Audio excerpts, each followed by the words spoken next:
माननीय सदस्य श्री चंद्रशेखर जी। धन्यवाद सभापति जी कि आपने मुझे लैंडिंग बिल पे अपनी बात रखने का मौका दिया।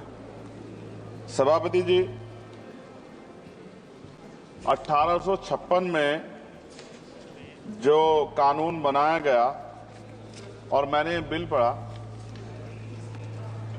क्या पढ़ने के बाद मुझे एहसास होता है कोई बदलाव नहीं, सिर्फ कॉपी पेस्ट किया गया।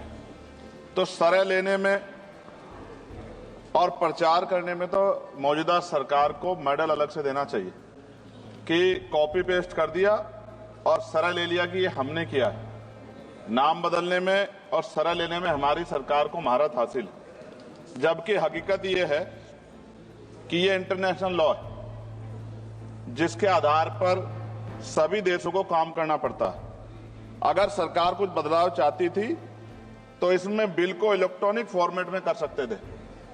ये डिजिटल युग है, चर्चा होती है और सब जगह, आप तो फोन से लेकर सब जगह जो है डिजिटल बातें होती हैं, लेकिन फॉर्मेट आपने कागज में ही रखा है। कई देशों के बिल इंडिया में ही बन रहे हैं मैन पावर की वजह से। वहां मैन पावर कम है, यहां मैन पावर ज्यादा। अगर ये इलेक्ट्रॉनिक फॉर्मेट में आ जाता तो बहुत से भारतीयों को रोजगार मिल जाता।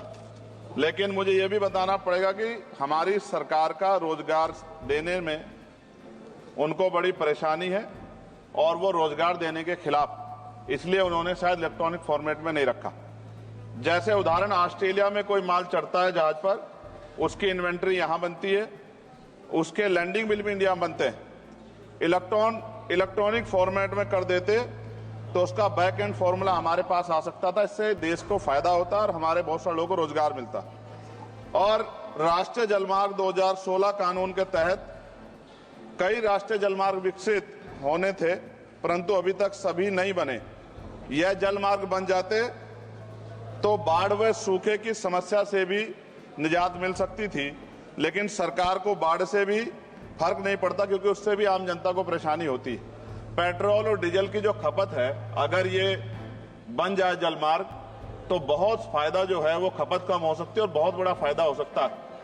लेकिन सरकार का इसमें कोई इंटरेस्ट नहीं है, इसलिए मैं अपनी भावनाओं के साथ इस बिल को अपोज करता हूं और मैं कहता हूं कि सरकार अगर चाहे तो हमारे सुझाव को मान के कुछ अच्छा कर सकती है, वरना फिर मैं कहूंगा दोहराते हुए कि सरह लेने में और नाम बदलने में सरकार को महारत हासिल है। इसके लिए पुनः मेरा अनुरोध है कि इनको मेडल दिया जाए। धन्यवाद।